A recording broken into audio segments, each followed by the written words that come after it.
کے وصال ظاہری کے ایام قریب آئے تو حضور نے سرخ پٹی باندھی، تیز بخار ہے نبی کریم کو، دو صحابہ سہارا دے کے مسجد میں لائے، نبی پاک علیہ السلام کو بظاہر سہارا دے کے لایا گیا، کریم رسول نے لوگوں کو جمع کیا، حضور آج کیا ہونے والا ہے، آج کیا کہا جائے گا، آج کس لیے میٹنگ بلائی ہے؟ نبی کریم کے کل صحابہ جب مسجد میں جمع ہوئے تو کھچا کھچ مسجد بھری ہے۔ وصال ظاہری سے چند یوم پہلے کی بات، نبی پاک نے فرمایا آج تمہیں کوئی جہاد کی ترغیب نہیں دینی، آج کوئی نیا پیغام نہیں دینا، آج تمہیں بتانا ہے کہ رب نے اپنے بندے کو اختیار دیا ہے، چاہے تو دنیا میں رہے چاہے تو اس کی بارگاہ میں حاضر ہو جائے۔ اس عبد نے بارگاہ ربوبیت کی طرف لوٹنے کا ارادہ کر لیا ہے۔ حضرت صدیق اکبر رونے لگے تو صحابہ نے کہا تمہیں کیا ہوا؟ کہنے لگے سمجھ نہیں رہے، کسی کی بات نہیں کر رہے، نبی پاک تو اپنی بات فرما رہے ہیں، اس نے جانے کا ارادہ کر لیا۔ سنیے میرے بھائی، محبوب پاک نے فرمایا بھائی کسی شخص کو میری طرف سے کوئی تکلیف پہنچی ہو تو بدلہ لے سکتا ہے، بدلہ لے سکتا ہے، کسی کو تکلیف پہنچی ہو۔ صحابہ پھوٹ کے رونے لگے، محبوبہ کرم ہی کرم ہوا ہے، رحمت ہی رحمت آئی، آپ کے بارے میں گمان کرنے والا بھی دائرہ ایمان سے نکل جائے۔ حضور آپ کیا فرما رہے ہیں؟ فرمایا نہیں بھائی اٹھو۔ پیچھے سے جناب عکاشہ بن محسن اٹھے، ہاتھ کانپتے ہیں آگے بڑھے، کہنے لگے یا رسول اللہ ایک جنگ کے موقع پر آپ نے درہ مارا تھا، ننگی پیٹھ پر صفیں سیدھی کراتے، بات دل میں رہ گئی ہے، میں نے بدلہ لینا ہے۔ نبی کریم نے فرمایا بلال دوڑ کے جاؤ، فاطمہ کے گھر درہ پڑا ہے، درہ لاؤ۔ سیدنا بلال حبشی کہتے ہیں میں گیا، دستک دی سیدہ طیبہ طاہرہ، حضرت فاطمہ فرمانے لگی بلال کیسے آئے ہو؟ اماں جی وہ درہ چاہیے تھا۔ سیدہ کو تشویش ہوئی، کہنے لگے بلال نہ تو جنگ پہ جانا ہے، نہ جہاد ہے، نہ کوئی ایسا موقع ہے، حضور کی تو طبیعت مبارک بظاہر بڑی علیل ہے، درہ کیا کریں گے؟ حضرت بلال عرض کرنے لگے اماں جی ایک صحابی بدلہ لینے لگے ہیں، صاحب طبقات نے جملے لکھے ہیں، کہتے ہیں بی بی صاحبہ نے درہ بھی دیا اور امام حسن حسین کو بھی باہر نکالا۔ فرمانے لگی عکاشہ سے کہنا 100 درے مارے، ان دو شہزادوں کے جسم پر نبی پاک کے قریب نہ جائے، میں نے 2 بچے پیدا ہی اپنے محبوب پر قربان کرنے کے لیے کیے، ان کو لے جائے۔ حضرت بلال کہتے ہیں میں 2 شہزادے لے کے آیا، اور جب دروازے میں لے کے پہنچا تو نبی پاک نے دیکھا تو آنکھوں میں آنسو آ گئے، فرمایا ان کو بٹھا دو، مجھے پتا ہے فاطمہ نے کیا کہہ کے بھیجا ہے۔ حضرت سیدنا بلال فرماتے ہیں درہ میں نے جناب عکاشہ کو دیا، حضرت عکاشہ درہ لے کے آگے جو بڑھے، حضرت ابوبکر صدیق نے ان کے پیروں پہ ہاتھ رکھا، فرمایا عکاشہ میری طرف آ یا، مجھے مار درے، نبی پاک کے قریب نہ جا۔ مصطفیٰ کریم نے فرمایا ابوبکر تو ہٹ جا، اسے آنے دے۔ فرماتے ہیں میں چند قدم آگے گیا تو مولا علی شیر خدا نے میرے پیر پہ ہاتھ رکھا، کہنے لگے عکاشہ سوچ تو صحیح تو کیا کر رہا ہے؟ حضور نے فرمایا علی ہٹ جاؤ، میرا اور ان کا معاملہ ہے۔ جناب عکاشہ آگے بڑھ رہے، نبی کریم نے فرمایا میں اپنی امت کو درس دینا چاہتا ہوں، خبردار خبردار زندگی میں تمہارے ہاتھ سے زبان سے کسی کو تکلیف نہ پہنچنے پائے، خبردار یاد رکھنا وہ معاشرے بگڑ جاتے ہیں، وہ معاشرے تباہ کر دیے جاتے ہیں جہاں ظلم ہوتا ہے، جہاں زیادتی ہوتی ہے، جہاں لوگوں کو ستایا جاتا ہے۔ محبوب کریم کے قریب آئے حضرت عکاشہ، حضور میری پیٹھ ننگی تھی، آپ بھی ذرا کپڑا ہٹائیے۔ نبی کریم نے پیٹھ سے کپڑا ہٹایا، جناب عکاشہ نے درہ جو اٹھایا تو صحابہ کی چیخیں نکلی، حضرت عکاشہ نے درہ دور پھینکا، حضور کے بطنے اطہر سے لپٹ گئے، چومنے لگے، کہنے لگے حضور وہ تو صفیں سیدھی کراتے لا گیا تھا، آپ نے کہاں مارا تھا؟ یا رسول اللہ میں تو بہانہ بنا رہا تھا کہ جاتی دفعہ مجھے وجود چومنے کا موقع نصیب ہو جائے، مجھے یہ موقع نصیب ہو جائے۔ میرے حبیب نے فرمایا جس نے جنتی دیکھنا ہو میرے عکاشہ کی زیارت کر لے۔ بھائی ظلم کا دروازہ کھلا ہوا ہے اور لوگ بھول جاتے ہیں زیادتی کرتے ہوئے، وہ بہو سے ہی کیوں نہ کریں، وہ اپنے گھر کے بھول جاتے ہیں کہ شاید پوچھنے والا کوئی نہیں، شاید میزان نہیں لگے گا۔ ایران کے بادشاہ نے اپنے بیٹے کو پڑھانے کے لیے ایک استاد صاحب کا بندوبست کیا، استاد صاحب کو کہا کہ میرے بچے کو دین پڑھائیے، میں چاہتا ہوں کل اس نے انعام حکومت کو سنبھالنا ہے تو یہ دین سے آگاہ ہو جائے، اس کو کچھ سکھائیے پڑھائیے۔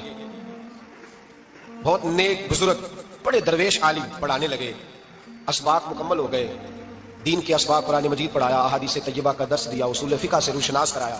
جب بچے نے مکمل تعلیم حاصل کر لی اور آمین ہو گئی، دستار ہو گئی، فارغ ہو گئے، تو پھر ایک دن استاد صاحب نے کہا بیٹے کل تم نے ضرور آنا ہے، کچھ بات کرنی ہے۔ شہزادہ گیا ملنے استاد صاحب سے، استاد صاحب نے کنڈی لگا لی، ہاتھ میں درہ پکڑ لیا، مار مار کے پورے وجود کو زخمی کر دیا، کوئی غلطی نہیں کوئی بات نہیں، مارا۔ بچہ آیا آ کے بادشاہ سلامت سے کہا کہ ابا جی سمجھ نہیں آئی، بڑا مارا ہے استاد۔ تو سیانے تھے نا بادشاہ، یہاں تو قاری صاحب روز کٹہرے میں کھڑے ہوتے ہیں، مولوی صاحب آپ نے میرے بچے کو کیوں مارا ہے؟ آپ 8,000 کے مولوی ہیں، میرا کئی کروڑ کا بچہ ہے، سویرے بدل لیں گے، خبردار آپ نے بچے کو ہاتھ لگایا، اپنی حیثیت میں رہے معاذ اللہ۔ جو قومیں استادوں کو کٹہروں میں کھڑا کرتی ہیں وہ ترقی نہیں کر پاتی، جو استادوں کو کٹہروں میں روز کھڑا کرتے ہیں۔ کہا ابا جی بڑا مارا ہے، تو والد بڑے سمجھدار تھے، کہنے لگے بیٹا استاد باپ ہوتا ہے، وہ زیادتی نہیں کرتا، کوئی بات ہوگی میں تیرے استاد کو کٹہرے میں نہیں بلاؤں گا۔ اماں سے بات کی، اماں کہنے لگی بیٹا میں تیرے باپ سے کیسے بات کروں، ڈرا تھا۔ وقت گزر گیا، 22 سال بیت گئے، 22 سال گزر گئے، بادشاہ کا انتقال ہوا، شہزادہ تخت پہ بیٹھا، پہلا حکم یہ دیا کہ میرے استاد کو بلاؤ، پہلا حکم۔ استاد جی بوڑھے ہو گئے تھے، چھڑی کے اوپر ٹیک لگا کے آئے اور بھویں سفید ہو کے جھک گئی تھیں، یوں آنکھ کھول کے بڑی مشکل سے دیکھا، کہنے لگے شہزادے حکم ہو۔ کہا میں شہزادہ نہیں، اب میں بادشاہ بن گیا ہوں۔ استاد جی 22 سال بیت گئے، آپ نے مارا تھا، پر وہ درد چونکہ زیادتی کی تھی، میرا قصور کوئی نہیں تھا، تو نہ میری روح سے درد گیا ہے نہ میرے جسم سے گیا ہے، میں بے اختیار تھا، پوچھ نہیں سکتا تھا، آج با اختیار ہوا ہوں۔ سب سے پہلے پہلا حکم آپ کو دیا، بلایا ہے، بتائے کیوں مارا تھا؟